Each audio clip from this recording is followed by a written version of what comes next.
PSRP, Nilangkob nga Hisgutanan. Magkinabuhi sa Kristohanong kinabuhi sa Iglesiyahanong kinabuhi diha sa pangagamhanan sa Dios alang sa pamatigayon sa Dios. Simana 5, uluhan, ang grasya sa mga sinulat ni Pedro. Si Igsoong Ricky Acosta sa iyang pasiuna nga mga pulong nining mao mensahe niingon nga namulong si Pedro kalabot sa grasya sa 8 ka mga sulat. Kay 8 man ka kapitulo ang sulat ni Pedro, 5 ka mga kapitulo sa unang basahon og 3 ka kapitulo sa ikaduha nga basahon. Unya gihisgotan niya ang grasya sa 12 ka higayon. Unya naghisgot sad si Pedro kalabot sa paghukom niining duha ka mga basahon, apan gihisgotan lang niya kini sa 10 ka higayon. Sa nakat-unan nato ang uluhan nining duha ka or hisgutanan nining duha ka sulat mao ang Kristohanong kinabuhi. Ilalom sa pangagamhanan sa Dios o bas pangagamhanan sa Dios, naghisgot siya sa paghukom sa ikanapulo ka higayon, apan naghisgot siya sa grasya sa ika-12 na pulog duha ka higayon.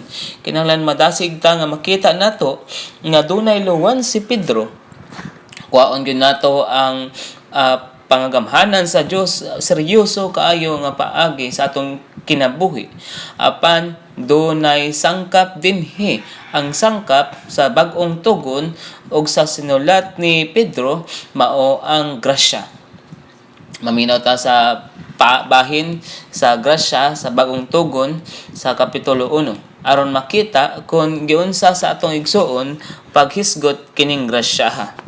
Ang grasya nga gisgutan sa Dios dili material nga mga butang ni kaluwasan ba, katubsanan o langit. Ang grasya nga gihatag sa Dios kanato mao ang Dios nung persona.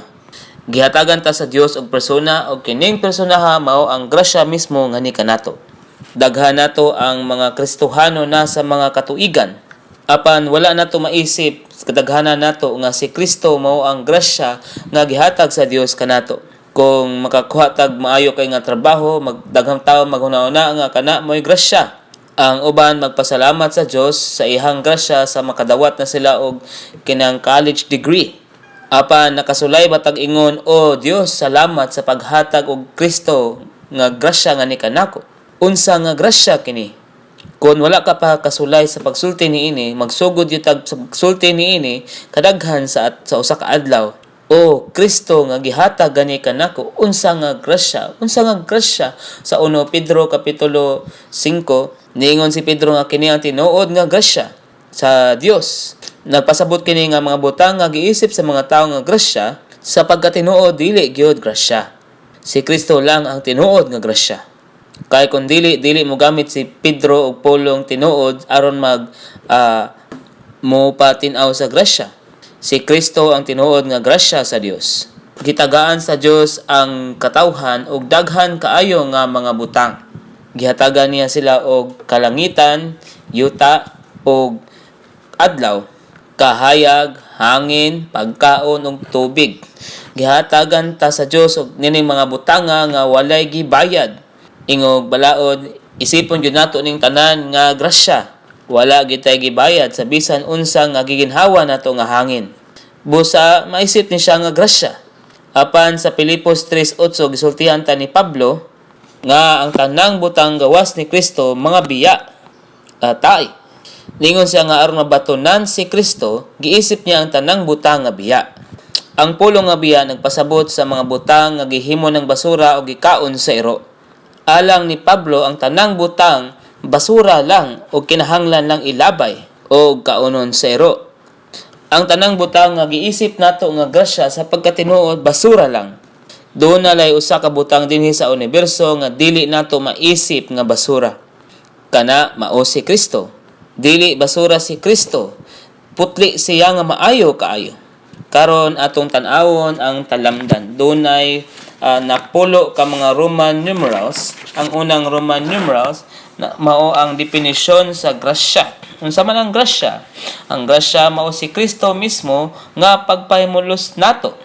Unya, gikan sa Roman numeral 2 ngadto sa Roman numeral 10, kining namulong kalabot sa nagkalain-laing aspeto sa grasya sa atong kasinatian base sa duha ka mga sulat ni Pedro. O kining siyam ka Roman numerals nagpakita kanato sa siyam ka mga aspeto sa grasya nga gipadayag sa sulat ni Pedro. Roman numeral 2 ngadto sa 9 mao nga aspeto sa grasya nga makaplagan sa 1 Pedro ug katapusang punto Roman numeral 10 mao nga aspeto sa grasya mga makita sa ika-2 Pedro.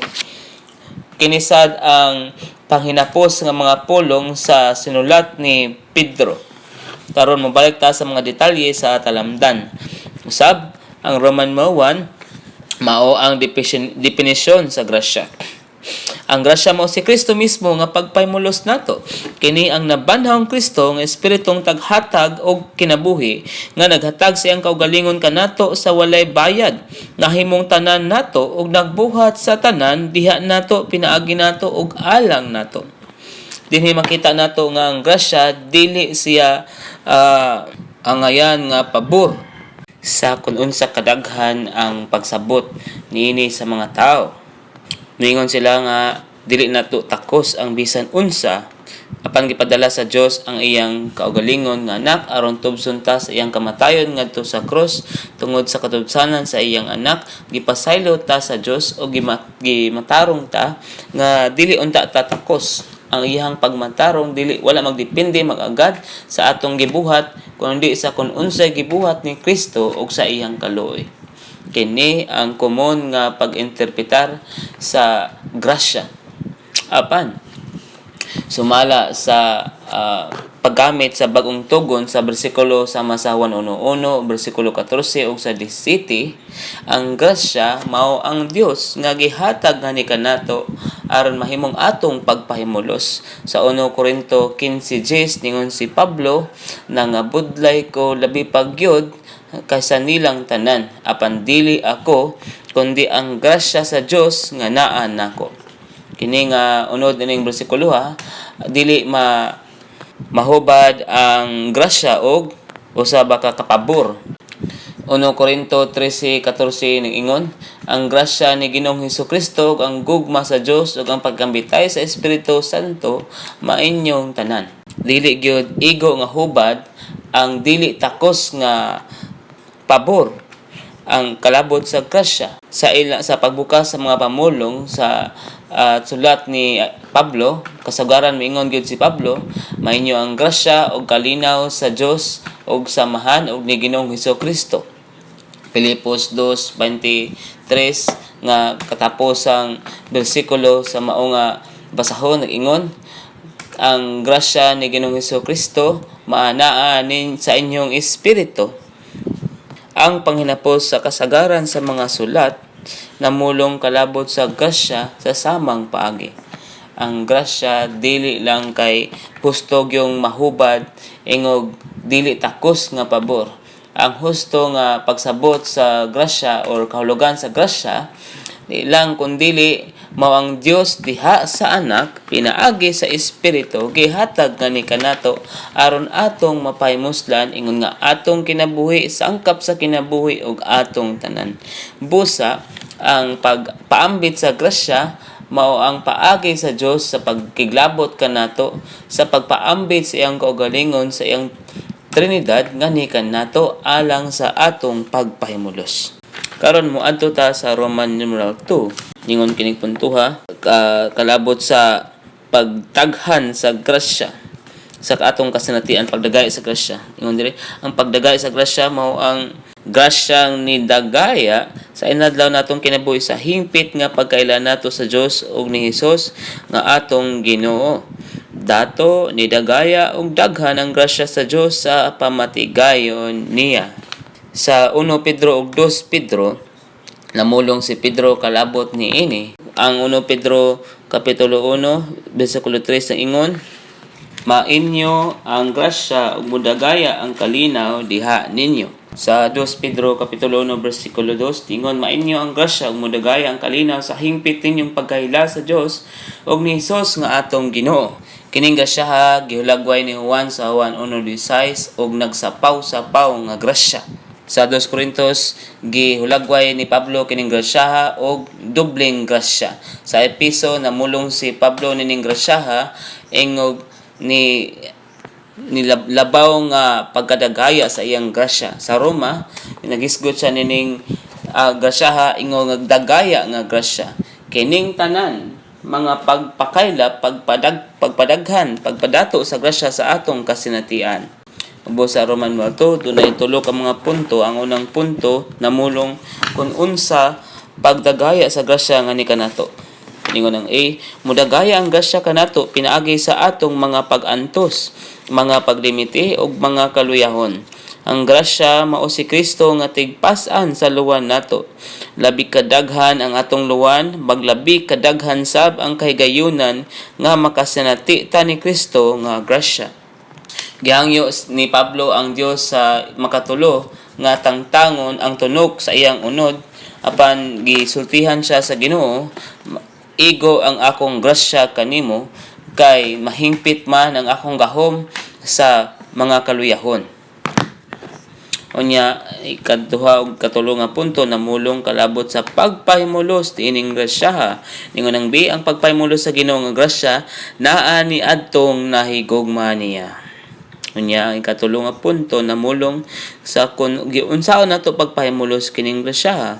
Efeso kapitulo 6 bersikulo 24. Maana ang grasya ni adtong nahigugma sa atong Ginoong Hesukristo sa walay pagkadunot. Ningon si ang pagpahimulos sa Ginoo nga grasya lagip na sa Dios tong kinaiya niya pinaagi man sa pagdawat o pagpabili nato sa pulong sa iyang grasya nga naglakip sa tanang hamili o hilabihan kadagkong mga saad niya. Ang pulong sa iyang grasya gisgutan dinhi sa Buhat kapitulo 20 bersikulo 32 nga niingon, "O karon itugyan mo nako sa Dios ug sa pulong sa iyang grasya nga makatukod ninyo ug makahatag ninyo sa panulundon diha sa tanang gibalaan." Karon moadto ta sa Roman 3. Kini ang ikaduhang aspeto sa grasya nga gipadayag sa mga sulat ni Pedro. Ini ang pag-anhi, pag-abot sa grasya. Ningon ang Roman 3, nanagdang mga propeta sa daang tugon bahin sa grasyang muabot kanato. Ningon ang 1 Pedro 1:10, bahin ning kaluwasan ang mga propeta nga ni propesiya bahin sa grasyang muabot kanha ninyo, masing kamuton gyung nangita og nagsusi. Kini ang grasya nga gipropesiya sa daang tugon. Unya gipropesiya kini pinaagi sa mga propeta sa daang tugon nga moabot ang grasya, ang pag-abot sa grasya natuman sa pag-abot ni Ginoong Hesus sa bag-ong tugon. Juan 1:17 gisultihan ta nga ang grasya gurelda ni dangat pinaagi ni Hesukristo. Ubos sa Roman 3 dunay upat ka mga punto. Nining upat ka mga punto makita nato ang detalye ni ining grasyaha o giunsa ning grasyaha gipadayag sa daang tugon sa mga propeta. Gipatin-aw sa Espiritu ni Kristo ingon nga walay katapusan nga espiritu nga gipadayag kini ngadto nila. 2 Pedro 1:21 na ingon, kay walay panagna sukad sa nga ginidangat sa pagbuot sa tao kundi gipamulong Ginoon sa mga tao gikan sa Dios samtang gidala sila sa Espiritu Santo. Niingon ang letter A, gipatin-aw sa Espiritu ni Kristo sa mga propeta sa daang tugon ang kalabot ni Kristo nga moabot ingon nga grasya nga hinato pinaagi sa iyang pagpakatao, sa iyang mga pag-antos niya sa iyang pagkinabuhi isip tao ug pagkalansang sa cross ug mga himaya niya sa iyang pagkabanhaw, pagkayab, kaduhang pag-ani o paghari aron ika-aplikar na kanato ang hingpit nga kaluwasan sa Dios. Ining tanan nga mga kahikayan nga giagian sa Ginoo gipadayag sa nagkalain-laing bahin sa daang tugon. Dayon ang B naghatag natog punto sa kagamitan sa Espiritu ni Kristo. Bisag tuod iya sa dispensasyong giumol ang Espiritu ni Kristo tungod sa o pinaagi sa kamatayon ug pagkabanhaw ni Kristo sa bag-ong tugon, walay katapusan ang kagamitan sa Espiritu ni Kristo kay siya man ang walay katapusang Espiritu. Bisag ang Espiritu ni Kristo naa sa panahon sa bagong tugon apan ang Espiritu ni Kristo kay walay katapusang espiritu man sa busa ang kagamitan niini naglangkob sa eternidad. Ningon ang 1 Pedro 1:11, nagsusi kun unsang panahona o kun unsang klasiya sa panahon nagpatin-aw ang Espiritu ni Kristo nga naan nila nang matuodaan sa mga pag-antos ni Kristo ug sa mga himaya nga mosunod niini. Dayon gipadayag sa letter C kanato ang unod sa gipinadayag nga naa sa bag-ong tugon. Naa sa mga propetas daang tugan ang Espiritu ni Kristo sa walay katapusang kagamitan niya nagpatin-aw kanila kalabot ni Kristo nga moabot sa mga magtotoo sa bagong tugon aron mahimong igo sa tanan ug walay kinutubang grasya sa hingpit nga kaluwasan sa Dios para nila aron makasulod sila sa kalipay sa Ginoo sa panahon sa gingharian nga mao ang kaluwasan sa ilang kalag. Og ang katapusang punto sa letter D nagpadayag kanato sa pag-aplikar sa Espiritu ni Kristo. Gi-aplikar sa Espiritu ni Kristo ang hingpit nga kaluwasan sa Dios isip grasya nato pinaagi sa duha ka palagianan, sa pagpanagna sa mga propeta sa daang tugon ug sa pagsangyaw sa mga apostol sa bag-ong tugon. 1 Pedro 1:12 nag-ingon, gipadayag kini kanila dili alang sa ilang kaugalingon kundi alang ninyo gipangalagad nila kining mga butanga nga karon gikamantala na nga ninyo niadtong nagsangyaw sa ebanghelyo kaninyo pinaagi sa Espiritu Santo nga gipadala gikan sa langit kining mga butanga gipangandoy nga masuta sa mga manulunda. Nagpakita kining bersikulo kanato nga dunay duha ka gigamit. Una ang pagpanagna sa mga propetas daang tugon o ikaduhang pagsangyaw sa mga apostol sa bag-ong tugon. Karon moadto ta sa Roman numeral 4. Kini ang ikatulo nga aspeto sa grasya. Kini ang grasya nga kinahanglang lauman sa mga magtotoo. Base ni siya sa 1 Pedro 1:13 nga nag-ingon, busa baksi ang inyong mga salabutan o magmatin-aw mo sa inyong hunahuna, hingpit yung itumong ang inyong paglaom diha sa grasya nga ipadangat kaninyo, inig padayag ni Hesukristo. Ang grasya nga kinahanglan nga lauman sa mga magtotoo, padangat unya sa mga magtotoo sa ipadayag na si Ginoong Hesukristo. Kining grasyaha nagpasabot ni siya sa kaluwasan sa kalag nga mao ang kahingpitan sa hingpit nga kaluwasan sa Dios. Ang grasya ni dangat kanikanati o gidala nga ni kanato sa unang pag-anhi sa atong Ginoo ug mahingpit kini sa iyang ikaduhang pag-anhi. Nianang grasya kinahanglan lauman ibutang nato ang atong paglaom. Basa Roman 4 dunay duha ka mga punto. Ang unang punto nagsulti kanato kung unsa asa man ni nagpasabot kining grasyahan ningon ang A. Ang grasyang ipadangat kanato inig padayag na ni Hesukristo nagpasabot sa kaluwasan sa kalag nga kahingpitan sa hingpit nga kaluwasan sa Dios. Ubos nining punto dunay tulo ka mga punto nga labing nagsaysay ni ining grasya. Uno ningon ang grasyang gihatag kanato diha ni Kristo gihatag man kanato sa wala pa magsugod ang kalibutan. Nya dos ningon ang Dios nga naa sa sinugdan nahimong unod sa panahon isip grasyang madawat mapanag-iya ug mapahimuslan sa tao. Unya ang tres nagsulti kanato ang hinungdan kung unsa nganong makapahimulos naman ta karon sa tulo sa nga Dios ingon nga grasya. Tungod kini kay ang nahikay nga tulo sa nga Dios nga nahingpit nga espiritong malangkubon sa tanan taghatag og kinabuhi ug nagpuyo sa sulod nahimo ng espiritu sa grasya nga naa sa atong espiritu.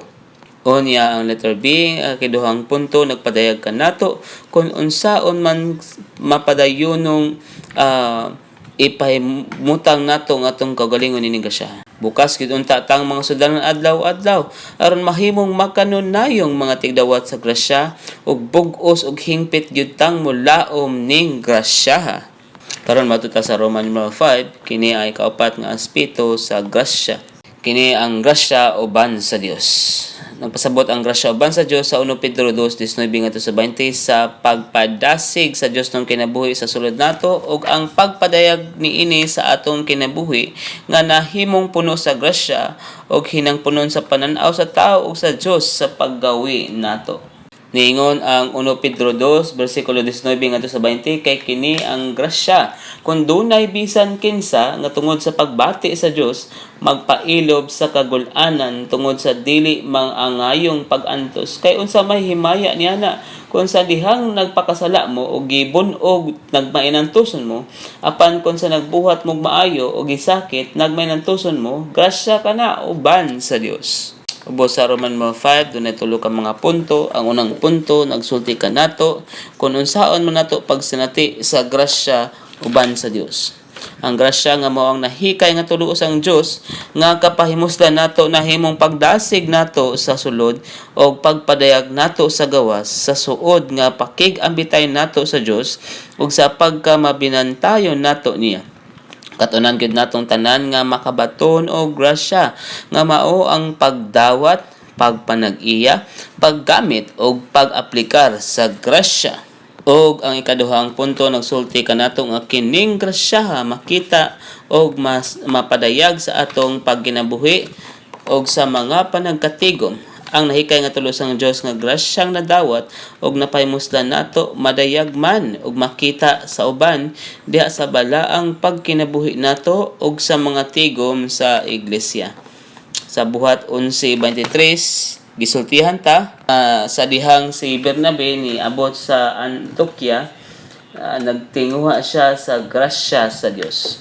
Dayon nagkalipay siya og nagdasig nilang tanan nga hugot gyung magpabilin uban sa Ginoo. Dayon ang nagsulti ka nato nga makapahimulos ta nining grasya taliwala sa atong mga pag-antos. Siningon gitawag ta aron magpahimulos og magpadayag ni Kristo nga grasya diha sa mga pag-antos aron mahimo tang hulad kun Xerox copy ni Kristo nga sumbanan nato uyon sa Dios taong pagkinabuhi niya. Karon moadto ta sa ikalimang aspeto sa grasya, kini ang grasya sa kinabuhi. Ang grasya sa kinabuhi mao ang panulundon sa tanang magtotoo, kusganon ba siya o maluyahon. Niingon ang 1 Pedro 3:7, mga bana, ingon sab nga na magpuyo mo uban nila sigon sa nahibaluan ninyo, magpuyo ingon nga uban sa mas maluyahon nga babayeng sudlanan nga maghatag og pagtahod nila ingon sa masig ka manununod sab sa grasya sa kinabuhi aron dili mabalda ang inyong mga pag-ampo. Nagpasabot kining bersikulo labi na gyud sa mga igsuong babae nga maluyahong mga sudlanan, apan kining maluyahon nga mga sudlanan, mga masig ka umalambit sa grasya sa kinabuhi, mga masig ka umalambit ta sa grasya sa kinabuhi. Ubos sa Roman 6, dunay duha ka mga punto. Ang unang punto naghisgot kanato nga kining grasya sa kinabuhi mao ang tulo sa Dios mismo siyang kaugalingon nga nianhi aron mahimong atong kinabuhi. Ang grasya sa kinabuhi mao ang Dios nga kinabuhi og sangkap sa kinabuhi nato diha sa Dios tong Trinidad niya sa Amahan nga tinubdan sa kinabuhi, sa Anak nga agianan sa kinabuhi, og sa Espiritu nga agay sa kinabuhi nga niagay sa sulod nato uban sa Anak og sa Amahan ingon nga grasya nato. Dinhi makita sab nato nga ang grasya dili sa butang. Ang grasya mao ang Dios nung persona nga nianhi nato aron mahimong atong kinabuhi alang sa atong pagpahimulos. Kini ang grasya sa kinabuhi. Napanunod nato kining grasya ang grasya sa kinabuhi mao ang atong panulundon. Busa mga masig ka manununod ta sa grasya sa kinabuhi. Unya ang B nagsulti ka nato mga manununod ta aron manunod sa grasya sa kinabuhi, mga sudlanan nga sudlan sa grasya sa kinabuhi. Makaamgoon ta sa atong pagkabutang karon.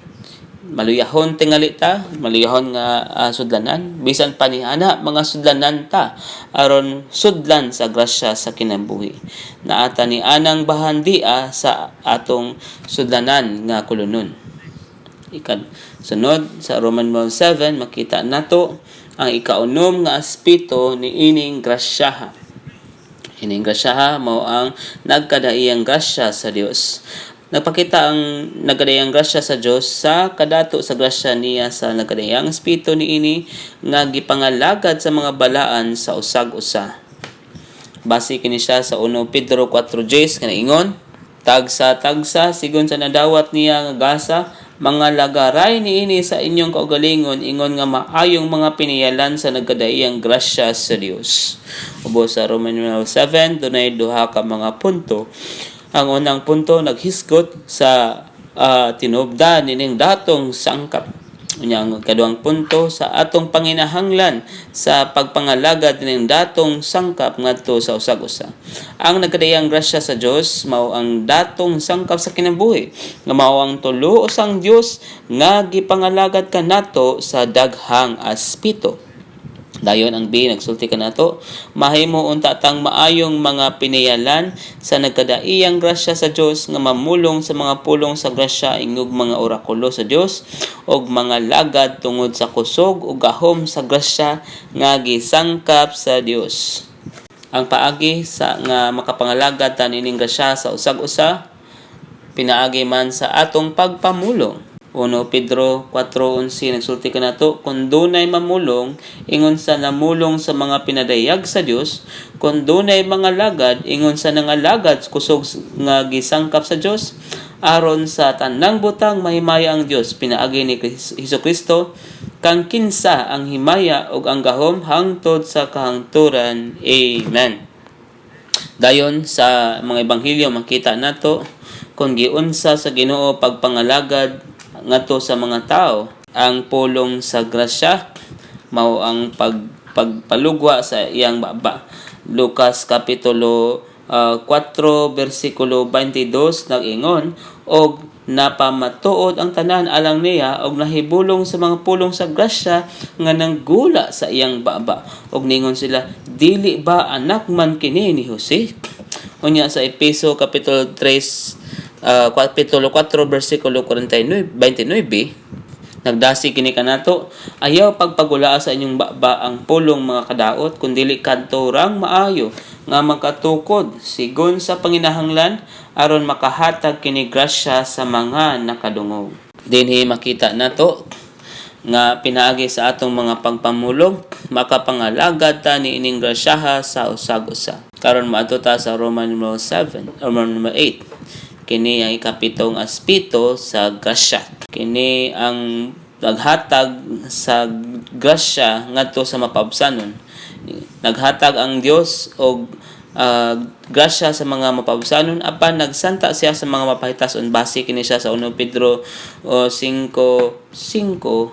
nga nag-ingon, maingon man sab kamong mga batan-on, magpasakop mo sa mga magulang ug baksin ninyong tanan ang inyong kaugalingon sa pagpaubos ngadto sa usag-usa, kay nagsanta ang Dios sa mga mapaytason apan maghatag og grasya sa mga mapaabsanon. Ubos sa Roman 8 na itulo ka mga punto. Ang unang punto nagsulti kanato kung unsa man ang atong harong sa usag-usa, kung buotang makadawat og grasya sa Ginoo.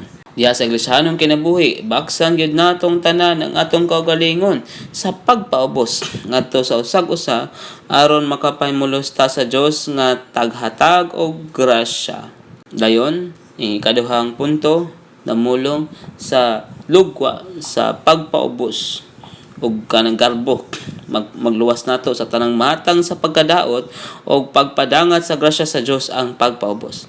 Samtang naghimo natong numero 1 buang ang garbo. Santiago namulong nining bahina nga kutlo ni Pedro ningon si ang Santiago kapitulo 4 bersikulo 5, apan naghatag siya labaw pa nga grasya, mao nga nag-ingon kini, nagsanta ang Dios sa mga mapahitason apan naghatag og grasya sa mga mapaubsanon. Unya ang ikatulong nga punto aron ta mapaubsanon kinahanglan buot gyud ta nga mahimong maipaubos. kinahanglan buot yun tang maipaubos sa gahom sa Dios, sa iyang pagdisiplina. Andam unta tang ipaubos diha sa gahom, gamhanang kamot sa Dios sa pagdisiplina niya ug itugyan ang atong kinabuhi lakip tang tanang kabalakan ini ngadto sa Dios kay mahigugmaon ug matinumanon man siyang nagtagad. Karon matuta sa Roman numero 9, namulong kini siya sa ikawalong aspeto sa grasya. Ang Dios sa tanang grasya. Ang Dios sa tanang grasya nga nagtawag sa mga magtotoo ngadto sa walay katapusang himaya niya, maghingpit, mag-establisar, maglig-on o magpasukad nila pinaagi sa ilang mga pag-antos. Kining tanang grasya mao ang tinuod nga grasya sa Dios nga sudanan ug barugan sa mga magtotoo. Nagpasabot kini nga kaning grasya mo nagtawag nato ngadto sa walay katapusang himaya, naghingpit, nag-establishar ug naglig-on ug nagpasukad pinaagi sa ilang mga pag-antos. Base kini siya sa 1 Pedro 5:10 nga nagingon, pulong kini siya sa pagdasig apan ang Dios mismo sa tanang grasya siya nga nagtawag ninyo ngadto sa walay katapusan niyang himaya diha ni Kristo Hesus sa makaantos namo sa makadiyot, maghingpit, mag-establisar, maglig-on o magpasukad ninyo. Ang nota niini gikan sa Huban Pahuli nagingon, nagpasabot ang tanang grasya sa kadato sa madagayaong sangkap sa Dios tong kinabuhi sa daghang aspeto nga gipangalagad kanato sa daghang lakang sa Dios tong pagbuhat dinhi nato ug sa sulod nato sa pamatigayon sa Dios. Ang unang lakang mao ang pagtawag kanato ug ang katapusang lakang mao ang paghimaya kanato nga gihisgutan dinhi sa nagtawag ninyo sa iyang walay katapusang himaya. Tunga-tunga ning duha ka lakang na naa ang mahigugmaong pag-atiman sa Dios samtang gidisiplina ta niya ug ang naghingpit, nagtukod, naglig-on ug nagpasukad nga buhat niya sa sulod nato. Ning tanang Dios tong buhat gipangalagad kanato ang madagayaong sangkap sa Dios tong kinabuhi isip grasya diha sa nagkalinlaing kasinatian. Hingpiton, tukoron, lig-onon ug ipasukad sa Dios ni anang grasyaha ang mga magtutuong gilutos sa makaantos na sila sa makadiyot. Karon matuta sa katapusang Roman numeral 10, mao ay kasiyam nga aspeto niining grasya. Kining grasya mao ang tinuod nga grasya sa Dios nga gikinahanglan motubo ta. Ingon ang Jis, ang tinuod nga grasya sa Dios mao ang grasyang tubuan sa mga magtotoo nunod sa pagkaila sa atong Ginoo ug manluluwas nga si Jesucristo ngadto sa iyang himaya karon ug ngadto sa adlaw sa eternidad. Base kini siya sa 2 Pedro kapitulo 3 bersikulo 18. Kining bersikulo na ingon, magtubo hinuon mo diha sa grasya ug sa pagkaila sa atong Ginoo ug manluluwas nga si Jesucristo. Maiyaon tang himaya karon ug ngadto sa adlaw sa eternidad. Amen. Unsa may gipasabot sa kanang mutubo sa grasya? Aminaw ta sa pagpamulong sa Ginoo nining punto ha. Gikan kini siya sa live study of 2 Peter chapter 13. Ang pulong mutubo nagpasabot nga ang unsay gisulat ni Pedro sa iyang duha ka mga basahon matang man sa kinabuhi. Ang mutubo sa grasya mutubo man sa Dios nung kinabuhi, walay katapusang kinabuhi nga gisangkap sa Dios nung gahom. Ug yang mutubo ngadto sa kahibalo mao ang pagtubo sa pagkaamgo sa kun unsa si Kristo. Kini ang pagtubo sa pagpahimulos sa grasya ug pagkaamgo sa kamatuoran. Ang grasya mao ang tulosa nga Dios nga kinabuhi ug sangkap nga nikan nato. Kinahanglan mutubo ta dining sangkapa sa kinabuhi ug pagtilog niini. Busa ang mutubo sa grasya nagpasabot nga mutubo sa sulodnong tinubdan sa kinabuhi. Sa pagtubo o pagsugod nini nga mga sulata namulong kini kalabot sa grasya ug karon sa katapusan nagdasi kini nato nga mutubo diha sa grasya.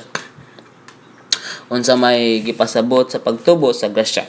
Ingon si Brother Watchman nini nga mga pulongan ingon siya, walay usa nga makatubo ngadto sa grasya kay kitang tanan motubo man ngadto sa grasya. Dili ta makatubo ngadto sa grasya, makatubo lang ta diha sa grasya. Unsa man ang grasya? Ang grasya mao ang Dios nga nagbuhat alang nato. Aron motubo ta sa grasya, nagpasabot nga kinahanglan ta og Dios nga labi pang mobuhat nga ni kanato. Ginuingnan ta ni Pedro nga motubo ngadto sa duha ka butang. Una sa grasya, og kay kaduha sa kaybalo sa atong Ginoong og manulo sa nga si Kristo. Ang kahibalo nagpasabot sa og kamatuoran. Unsa may kalambig kita niining grasya og sa kamatuoran. Ang kamatuoran nagbutyag sa atong panginahanglan, samtang ang grasya nagsangkap sa atong gikinahanglan. Ang kamatuoran nagpakita kanato kung unsay gikinahanglan nato, unsay kakulangon nato, samtang ang grasya maoy nagpuno ni ana nga kakulanguna. Salamat sa Ginoo. Hallelujah. Dili lang siya kamatuoran kundi grasya sa daang tugon ang tao na balik-balik nga napakyas kay wala man sila'y kamatuoran ni wala sab sila'y grasya. Naa sila'y balaod, apan wala sila'y kusog nga mutuman ni ining balaura. Pasalamat ta sa Ginoo kay gihatag ang balaod ni Moises apan nidangat ang grasya realidad, ang kamatuoran pinaagi ni Jesucristo. Salamat sa Ginoo nga gipakita niya kanato ang kamatuoran o nagsangkap kanato ni ining grasya. Hallelujah.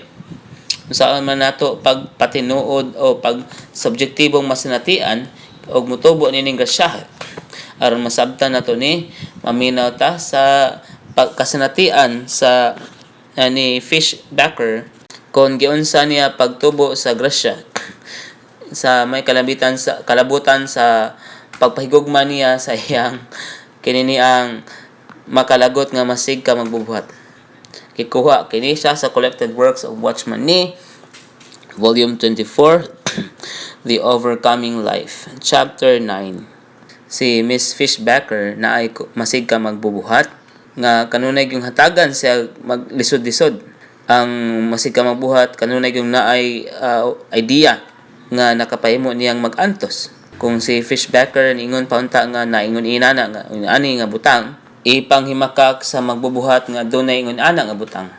Kung maingon si Miss Fishbacker nga walay ingon ana nga butang, ang makiglantugi ang magbubuhat nga doon na may ingon ana nga butang. Murag iyang ipakita sa uban ba nga si Miss Fishbacker kay dili tinuod mo to si Miss Fishbacker iyang gisulayan sa pag-antos ni siya niya wala namgid siya mahimo sa iyang kinaiya matag makita nato niya ni igsuuna iyang pikpiko ng iyang abaga o makiglamano ba siya ingo gawas nung senyales ilhanan sa gugma sa gawas murag maayo man ang tanan apan sa sulod dili maayo sa kaadlaw nakabasa si Miss Fishbacker sa 1 Pedro 1:22 nga niingon makigugmaay mo sa usag-usa sa mainiton gyud. Naguna-una siya nga murag imposible makahigugmaon ni isuuna. Labi na gyud nga higugmaon siya sa mainiton gyud. Dili nakingon siya nga di siya makadaog nining bahina. Ginoo murag sala man gyud ni. Ningon ka nga higugmaon ang mga igsuon sa mainiton gyud. Apan di na ko ni mabuhat.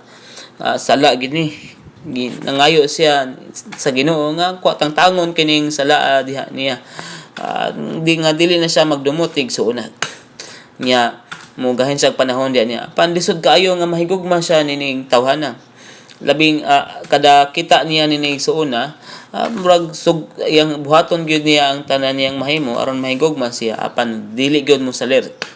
Sa usa ka adlaw iyang gisaran kandaduhan niyang kaugalingon sa iyang kwarto niya ampo sa Ginoo ningon Ginoo makahigugmaon gyud nako siya pero di man gyud ko kahigugma niya sala ni di gyud nako ni pasagdan lang hangtod nga di ko kahigugma nining igsuuna nagampo siya sa 3 ka oras sa kapulihay ang gugma sa Ginoo nang inipuno niya unya gibati niya nga makamahimo man gyud siyang mamatay nining tawhana. Di lang kay nahigugma siya kundi labi pag yun mahigugma pag yun niya sa mainiton gyud kay nahigugma naman siya diha sa pagkamainiton gyud nagampo din siya alang niya sa tibuok gabi. Sunod adlaw human sa iyang mga buluhaton nagampo na sa siya ning tawhana unya di lang kay nakasinati siya kadaogan kundi nakasinati sab siya og gahom Kini ang kahulugan sa kamatuoran nga nagbalaan nato. Kini ang gipasabot sa pagtubo sa grasya. Ang kamatuoran nagpakita nato kung unsa ang sala ug ang grasya nagsangkap nato aron makahatag tag kusog o makadaog sa sala. Ug makaplagan na nato kung unsa nin sala di nato ni kanini ang ulungan hangtod nga madaog nato ni. Kini ang paagir motubo ta diha sa grasya adlaw-adlaw. Ubos sa Roman numeral 10, doon na tulo ka mga punto.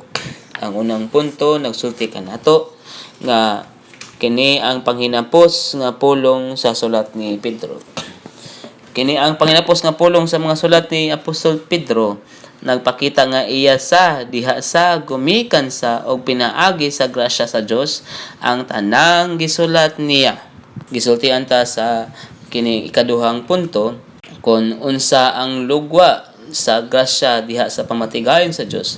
Ang lugwa sa grasya diha sa pamatigayon sa Dios mawang lawas ni Kristo nga balak sa Dios nga mahimong bag-ong Jerusalem nga kaingpitan sa pagkamatarong sa Dios sa bag-ong mga langit o bag-ong yuta.